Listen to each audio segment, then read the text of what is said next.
Mesdames et messieurs, c'est l'heure de vous informer. Bienvenue à ce journal rétrospectif sur Vert Pâturage Télévision.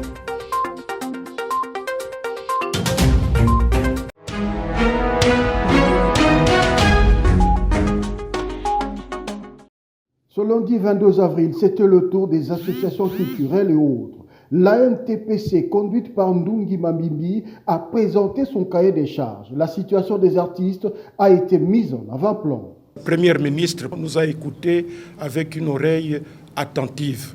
Parce que là, nous sommes en plein combat pour qu'une loi sur le statut de l'artiste soit votée au Parlement. Et nous pensons que la primature pourra nous aider parce que ce n'est pas un miracle. Les gens sont distraits. Nous demandons aux honorables d'être un peu plus, attentifs. De son côté, la Société congolaise des droits d'auteur et droits voisins, Sokoda, avec à sa tête Jossa Nyokalongo, attend l'amélioration surtout des relations entre les artistes et la commission de censure. Moi, artiste et musicien, je ne suis pas protégé, et mon œuvre aussi.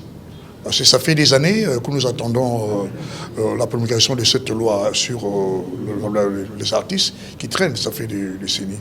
Et avec ce que nous disons pour la commission de censure, nous avons décrié la manière de travailler de la commission de censure à plusieurs fois. Et je crois qu'on doit quand même arranger les choses. Une autre organisation consultée ce lundi 22 avril, c'est le Conseil national de la jeunesse. Cette structure a eu également le temps de présenter ses préoccupations. Quand bien même une grande partie de ces désirata avaient déjà été prises en compte par les 6 engagements du chef de l'État. Vous savez, la jeunesse est préoccupée par l'emploi, l'autonomisation, mais au-delà de ça également aussi il y a la question liée à la formation de cette jeunesse. La Coalition nationale des femmes leaders pour la parité a également été consultée par la future chef du gouvernement.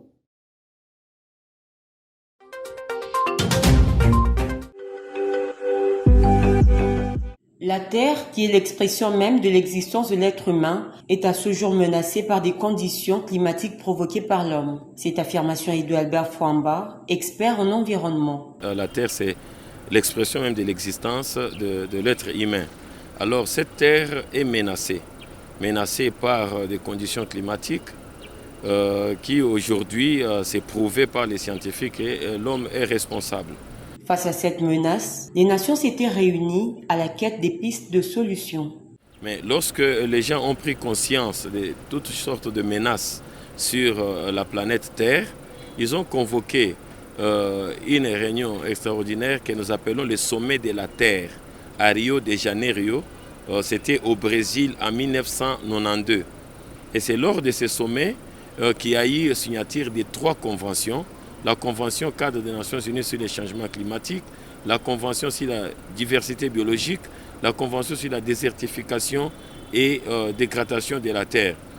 Alors, tous les pays se sont engagés à lutter, à faire un effort pour sauvegarder la biodiversité, pour lutter contre les changements climatiques. Cet expert environnementaliste revient sur le programme de la RDC dans la contribution à la lutte contre le changement climatique. Notre pays, la RDC, nous avons ce que nous appelons la CEDEN, contribution déterminée donc au niveau national pour lutter contre les changements climatiques d'ici 10 ans pour réduire aussi les émissions en même temps que d'autres pays. Et les pays développés aussi, ils font de même pour ensemble que nous puissions protéger la terre. Un appel est donc lancé aux uns et aux autres de s'approprier de la préservation de la terre. Et la responsabilité de tout le monde, chacun là où il est, cette question environnementale concerne tout le monde dans tous les secteurs, sur tous les plans et dans tous les ministères.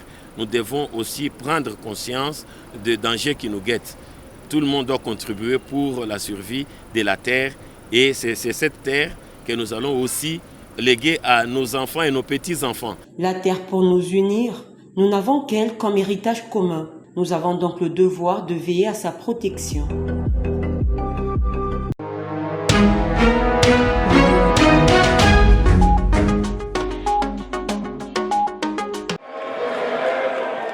Vital Kamerhe est officiellement le candidat de la majorité au pouvoir à l'élection du bureau définitif de l'Assemblée nationale.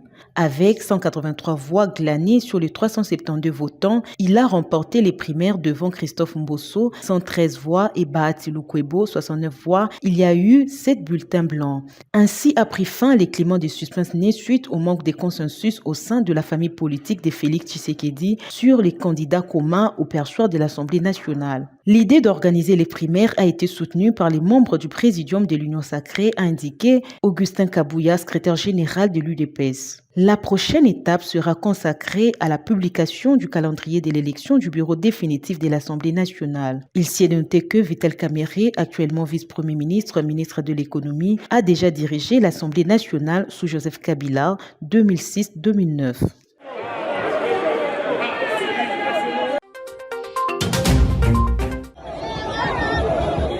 Ces primaires organisées par l'Union sacrée de la nation pour désigner son candidat à la présidence de l'Assemblée nationale sont bien perçues par la population congolaise. De chacun à la table, ouais. Donc il faut nécessairement que sa vision pointer que moi je vais Mbosso, c'est parce qu'il a promis ceci, ou soit il a une vision de vouloir amener les choses de telle ou telle manière qu'il m'a convaincu. Ouais. Ce qui est convaincre aux Alibanda. Je ne peux pas voter la personne par influence, c'est parce qu'il a l'expérience politique, parce que je ne sais pas quoi qui peut influencer, mais on vote par rapport à la vision. Parce qu'il faut nous passer dans le débat, nous sommes à l'exécutif, à cause de la commission président. Nous avons poste pour la famille. Il faut présenter que Cependant, cette même population estime qu'il faille procéder au rajeunissement de la classe politique et non revenir sur les mêmes visages. Mon côté, Oyazalina Makoki a causé la place où on a badeba na bango. Est-ce que depuis Mobutu, aïe a travaillé na Bamboso na Babati na Bakamere, Mobutu a accueilli Azama Bango Basaka Malam. Kabila le père aïe a travaillé na Mboso na Babati na Kamere, accueilli Bango Basaka Malam, faut Basalaka Wan. Tu sais que le fils aïe a travaillé na Bango, l'air ya kokenda, comme Mabe Bango Batikalika Malam. Les lots fâchés aïe, Ataba travaillé na aïe, avant Akende, Bango Babaka Yenda Azalaki Mababa. Or que Bangonde Bazo Baby Semisala tout ya RDC. Ils ont les mêmes figures tout le monde de plus en plus depuis tous Zalate biso Kuta Bango. Est-ce qu'il y a plus moyen que jeunesse peut pas se baser dans l'Ikamwana que basu batumo boya trentaine quarantaine. Ils ont batuka ba papa wana kaka ba papa wana nde bango ka baza dini ya kosala ou pas. Il faut dire que les députés nationaux Christophe Mbosso Diam, Vital Kamerhe, tout comme Bahati Lukwebo sont les candidats en lice.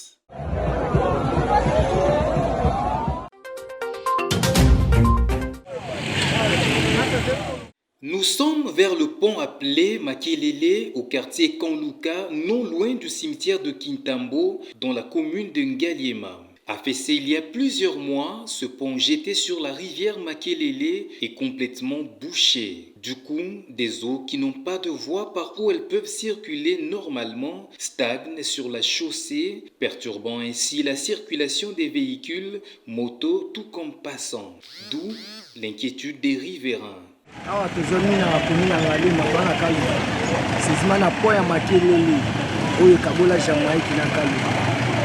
quand on est venu, papa, je l'ai dit sur ce point, depuis Banda Kala, depuis que Mobutu Bissonante Kobota, quand on est depuis Mobutu Basala, on est le logo, et Zalaka, OVD, mais ça nous salamora ya malonga ezati. Basala boende, basala batika na bango, bakenda soki ka mbule beti donc awa donc pas possible donc chaque junior sans moi ezengela bata de pelo kuna donc eza pasi makasi. Tolala ati surtout bata pembeni ne basufra fort. Surtout moi oita non du pelo kuna bakunda kunda batu donc tomona kama mbebele. Même suna ba certain na ba mikuwa batu donc. Pour traverser d'une rive vers l'autre, certaines personnes sont parfois obligées de monter sur les dos, moyennant le paiement de 500 francs. Mama ya munene tozozwa bango na nzoto na biso tozosimba bango pona bapesa biso ba 500 mama traversé eza propre.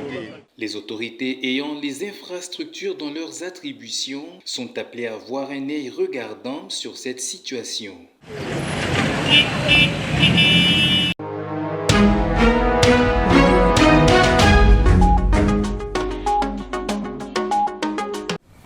Monsieur le Président de l'Assemblée nationale, félicitations. Mes respects, Excellence. Mes respects et merci pour tout.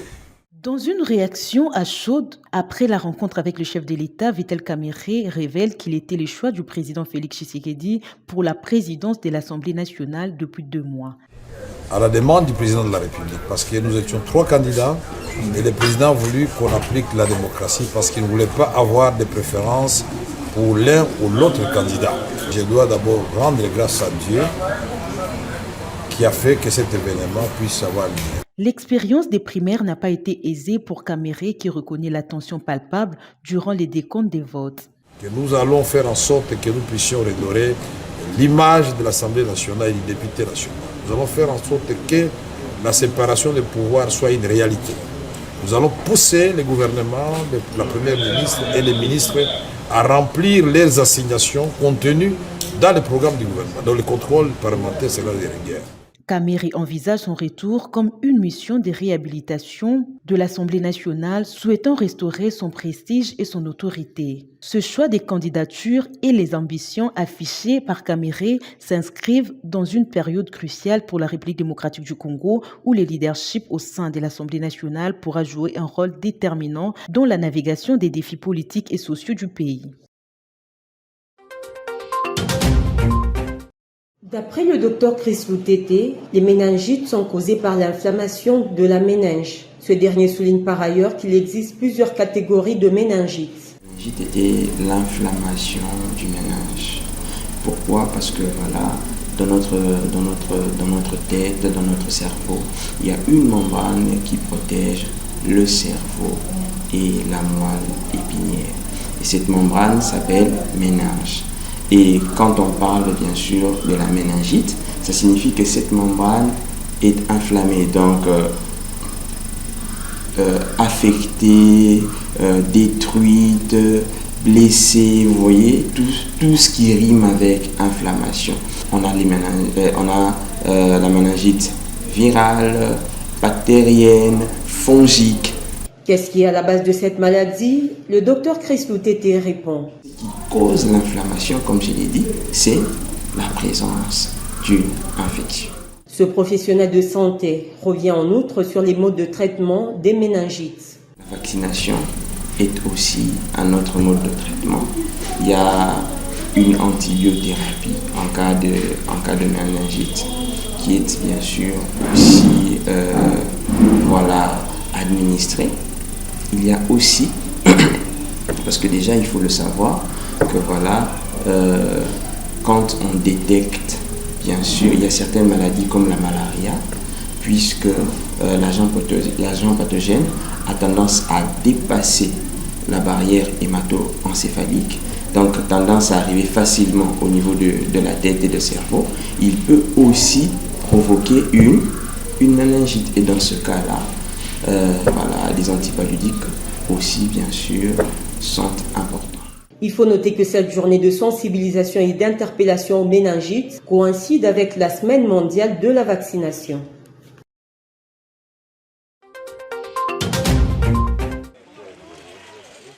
Ces populations du quartier 4 Kanlouka, vivant le long de cette rivière appelée Maloukoum, courent un danger de perdre leur maison d'habitation.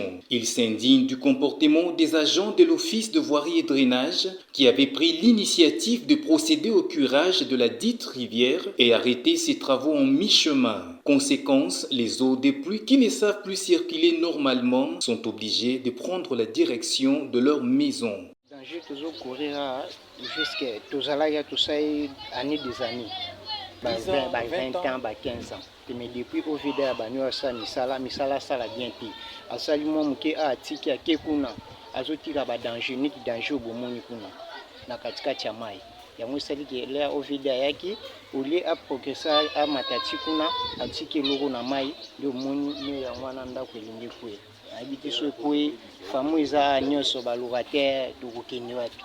Donc tout signé dans l'État, ceux qui vraiment tous en a vrai l'État. Ou à ta la année pour filmer biso, pe azota la biso, à quoi assister biso, pour ba danger à bouina tout kokati.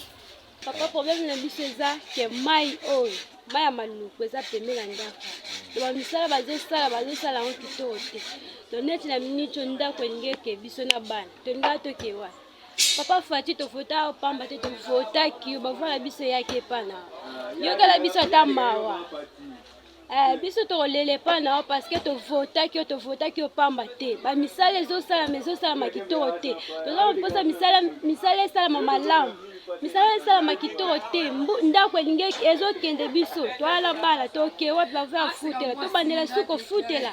Il faut dire que les murs servant des clôtures de ces maisons sont déjà emportés par les eaux des pluies. Une solution rapide s'impose avant que les pires n'arrivent.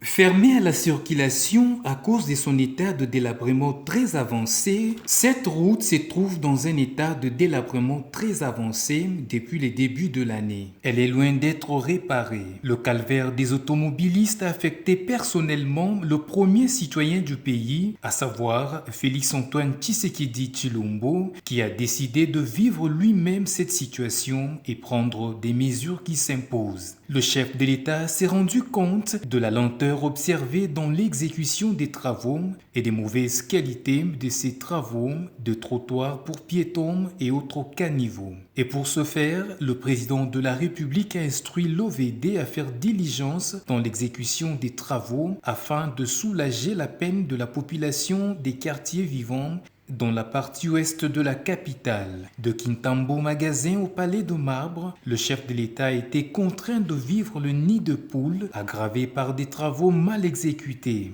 Ces travaux, qui ont été amorcés de la plus belle des manières, ont été estompés au fil des temps et l'entreprise ayant gagné ce marché à l'hôtel des villes a disparu. Comme si cela ne suffisait pas, les entrepreneurs ont fermé les autres voies de secours pour contraindre tous les usagers à emprunter le bouchon d'Ngouma. Les conséquences de cette situation sont multiples: carambolage des véhicules et mototaxis, énervement, stress et autres retards. Le cas de l'avenue Ngouma est symptomatique d'une situation assez généralisée dans la capitale. Ici et là, les chantiers routiers ont été ouverts dans la précipitation. Cependant, les travaux tardent à avancer. Avec la visite de Félix-Antoine Tshisekedi Tshilombo, la population quinoise des quartiers Mama Mobutu, Upen, Delvaux, tout comme ma campagne, attendent un signal fort de la part de personnes engagées pour refaire ces routes. Dans l'entretemps, la situation est devenue intenable.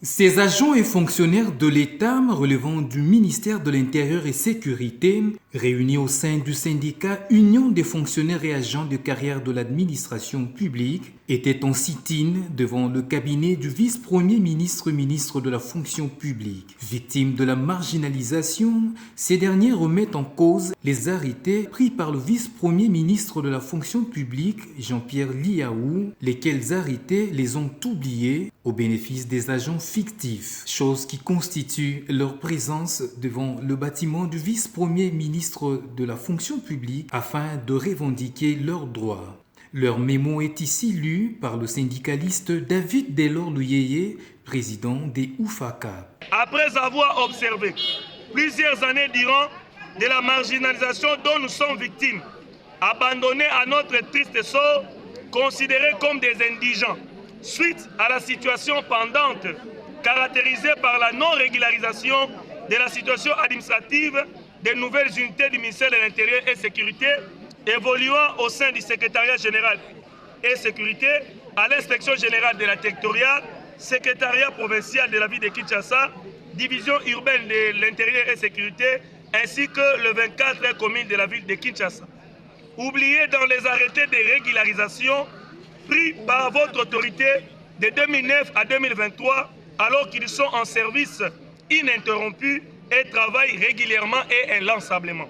Votre autorité a pris des arrêtés qui mettent l'administration du ministère de l'Intérieur et Sécurité en ébullition, notamment l'arrêté numéro 256 portant régularisation de la situation administrative de quelques agents.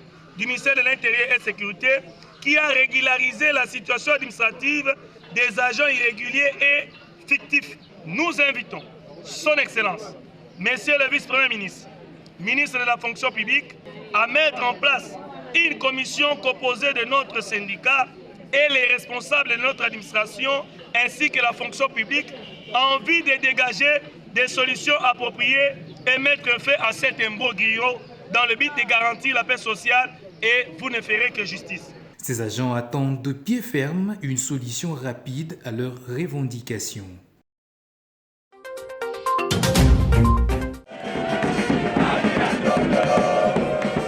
Lancée officiellement ce jeudi 25 avril sur toute l'étendue de la République, cette campagne électorale offre l'opportunité aux candidats sénateurs de convaincre les députés provinciaux à travers leurs projets de société. Sur place à l'Assemblée provinciale de Kinshasa, une forte mobilisation des candidats a été remarquable, où sont disposées leurs affiches, banderoles et autres insignes des campagnes afin leur permettront d'être élus et de siéger à la Chambre haute du Parlement. Le nôtre à la mobilisation tous azimuts de partisans de Flore Liwanga Nyandondo, candidate indépendante. Cette candidate qui milite pour la défense des droits des Congolais en général et de femmes en particulier s'est dit prête à répondre aux attentes du peuple congolais une fois élue à la Chambre dite des sages. Flore Liwanga entend ainsi apporter du vent nouveau au Sénat. Pour moi, c'est d'abord de répondre aux attentes du peuple, le peuple congolais. Et on est tous congolais, je suis congolaise. Je pense que j'ai quelque chose de nouveau à apporter aux Congolais, mon peuple. Et il y a beaucoup d'aspirations qu'on voit dans le peuple congolais qu'on a besoin de répondre. Voilà pourquoi je suis candidate indépendante en tant que sénatrice au Congo en 2024. Une fois élue, je pense que les défis seront très grands. Je ne sais pas encore à quoi m'attendre, mais je suis prête et confiante. Je pense que surtout de côté de la femme doit s'impliquer, raison pour laquelle je me suis déjà impliquée. En tant qu'entrepreneur, je vois beaucoup de failles dans notre pays où les entrepreneurs ont besoin de soutien, surtout les soutiens de femmes. Et je suis là et ça va être juste le début de ma carrière politique en tant que sénatrice dans ce sens-là. Lancée ce jeudi 25 avril, cette campagne va se clôturer le samedi 27 avril et l'élection aura lieu le 29 avril.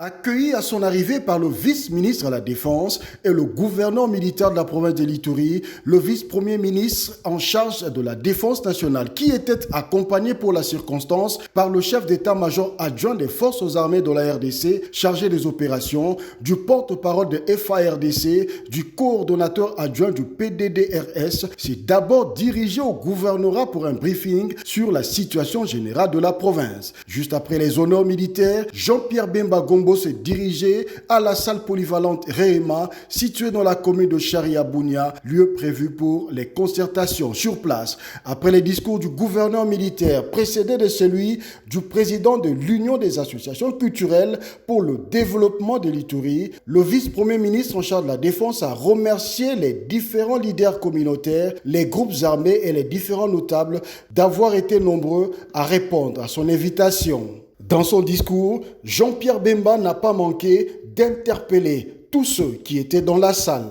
En tant que gouvernement, autorité au Biso na Mokili Oyo, on ne peut pas assister, on ne peut pas être complice. En tant que gouvernement, de par l'autorité nous conférée par Dieu, nous ne pouvons accepter ce qui se passe en Ituri.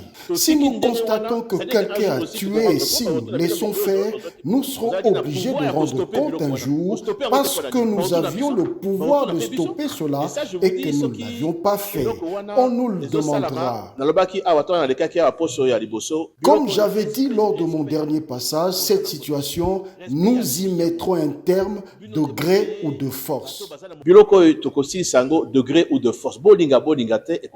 Ce faisant, le vice-premier ministre en charge de la Défense s'est mis à l'écoute des différents leaders et représentants des communautés, spécifiquement sur les motivations à la base des tueries au sein des communautés en Ituri, ainsi pour parvenir à des solutions durables qui permettront au président de la République Félix Tshisekedi de venir sceller la réconciliation des Ituriens, des délégués des 5 territoires territoires ont été chargés de travailler sur 4 thématiques visant 5 objectifs spécifiques, à savoir identifier les causes profondes des violences, évaluer les résultats du processus de paix, définir les mécanismes d'appui aux efforts de paix, sécurité et la cohésion sociale, concrétiser les engagements des groupes armés au processus de paix et enfin élaborer un plan d'action communautaire pour la consolidation des efforts de paix, sécurité et cohésion sociale en Ituri.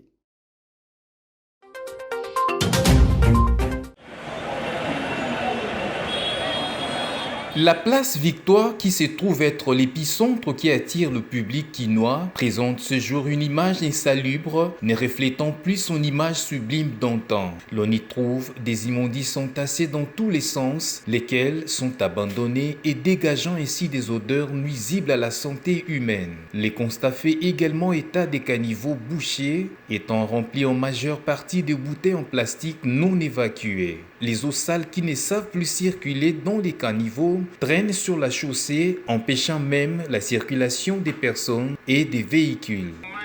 Juste comme on a foulé, c'est la honte. C'est la honte à ville à Kinshasa. C'est la honte pour la ville de Kinshasa et pourtant il y a des services qui perçoivent des taxes d'insalubrité. C'est la maladie qui se consomme ici. En lieu et place de distribuer des moustiquaires pour prévenir la maladie, il faut plutôt enlever ces immondices. Lobi tokoyao, tokabola ba moustiquaire, tokabola bo. Au lieu de kabola ba moustiquaire, loko la biloko puisque on est allé à la base il y a ba maladie ébélée. Donc à 15 mètres porte à commune. Mais biloko bo mutu pas occupé zate. Même si bango bazo vanda bisika malamu. Mais baye bakango population batozali partout. Bo débloquer ba moyens oyo kosala ke ba immondice.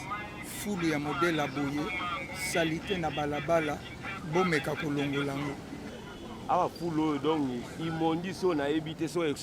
Ces immondices sont entassés juste devant la commune de Kalamu. On se pose la question, que fait le bourgmestre? Monsieur le bourgmestre, nous sommes la population que vous avez la charge d'administrer. Si nous mourons aujourd'hui, qui est-ce que vous allez administrer?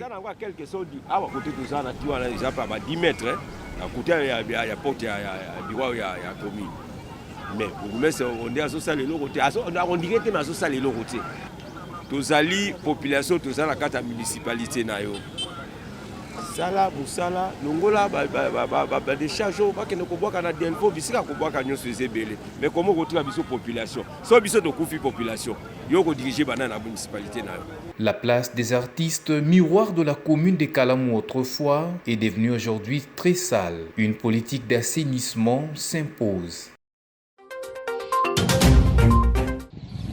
C'était aux alentours de 20h30, heure locale, que votre armée, engagée dans les opérations conjointes avec UPDF, ont tendu une embuscade à un groupe de terroristes islamistes MTM USCAP. Dieu nous a donné ces terroristes et au moment où je vous parle, nous avons réussi à neutraliser 5 terroristes RF MTM et capturé 2. Un capturé du nom de Bissimana Sibomana, originaire de Massissi, qui a quitté son territoire pour venir ici, trompé par les recruteurs qui sont avec eux dans les Massissi. Dieu merci, le secteur opérationnel Sokola Incran Nord a fait un bon travail à travers son service de renseignement. Nous sommes tombés sur cet enfant de 13 ans qui a été recruté par ces terroristes. Comme vous le voyez à mes côtés, parce que je vous ai parlé de 2 capturés pendant cette opération, nous avons M. Ngangondi Jean-Paul, qui est connu dans cette région parce qu'il a été député d'une législature passée. C'est un député provincial honoraire de la zone, mais curieusement, on l'a trouvé dans l'embuscade au même moment du côté des ADF. On est vraiment désolé parce qu'il y a 4 jours, il a été interpellé par la justice militaire pour une déclaration qu'il avait faite, confirmant que les ADF sont cachés dans les maisons de la population et que notre armée est incapable de dénicher ces ADF. Dieu merci, c'est aujourd'hui que nous avons compris que tous ceux qui font des bruits, ils ne les font pas pour rien. On peut tromper une population un jour, mais pas éternellement.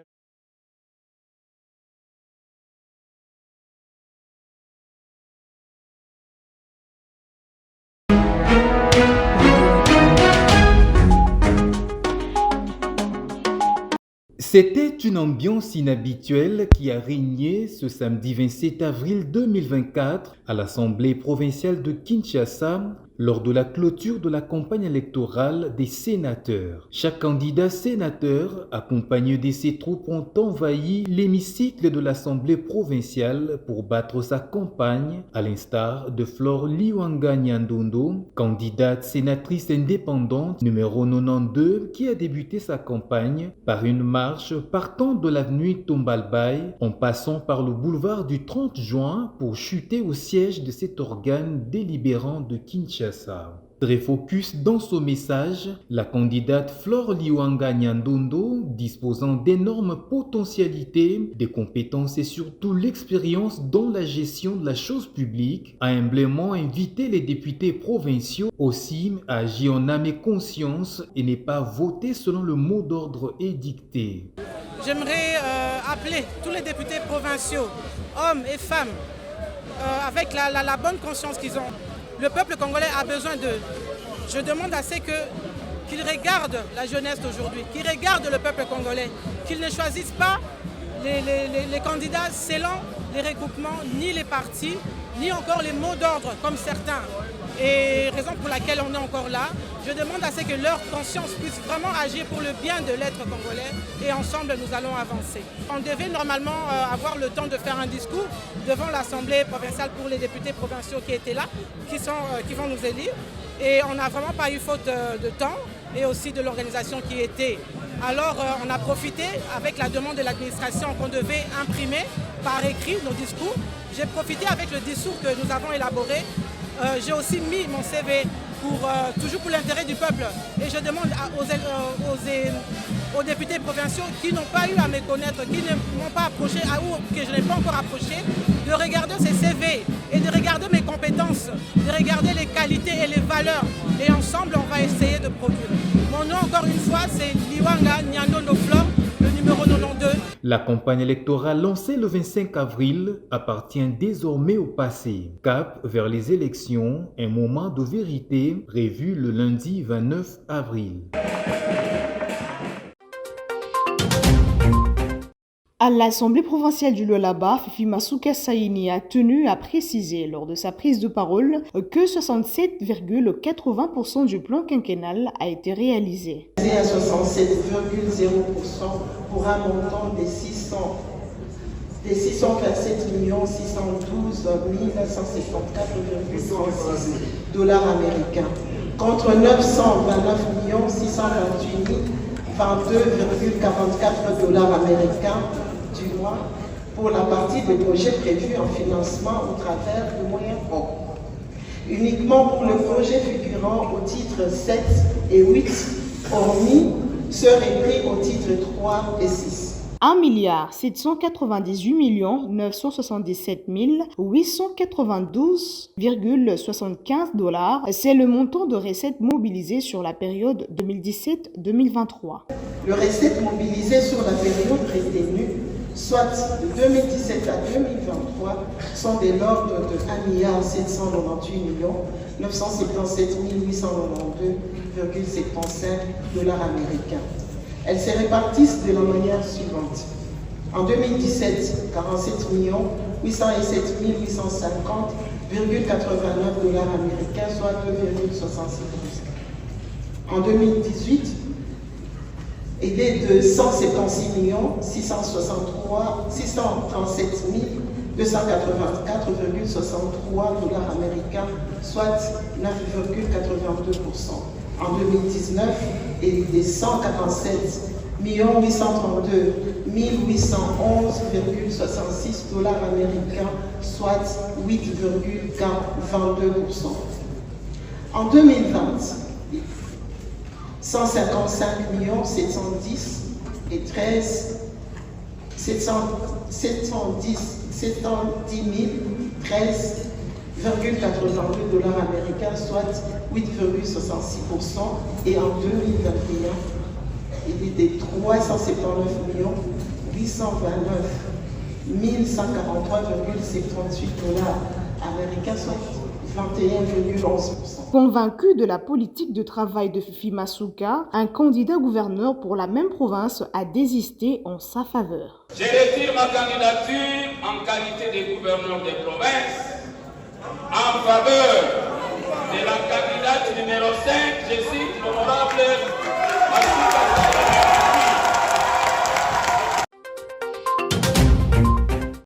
Rester fidèle aux idéaux démocratiques et à l'engagement de lutte contre l'injustice sociale, le tribalisme et l'insécurité qui ont toujours caractérisé son parcours politique, est donc la raison qui a motivé Joseph Mukumadi à se retirer des élections des sénateurs et gouverneurs. Dans un communiqué qui a annoncé son retrait, l'ancien gouverneur du Sankuru a remercié la population de cette province. Je tiens à exprimer ma profonde gratitude à toute la population sankuroise en général et à tous les actionnaires en particulier pour leur soutien indéfectible à ma vie politique, a-t-il déclaré. Initiateur et cofondateur du Parti Action des démocrates, Joseph Mukumadi a appelé les députés provinciaux à privilégier lors du vote l'intérêt supérieur de la province. À tous les honorables députés provinciaux, je lance un appel à votre conscience de faire le choix de la raison pour l'intérêt supérieur de notre province. Notez, Joseph Mukumadi dit ne pas baisser les bras, mais plutôt continuer la lutte aux côtés de la population. Merci de nous avoir suivis. Prochain rendez-vous avec le journal rétrospectif le dimanche prochain. Au revoir.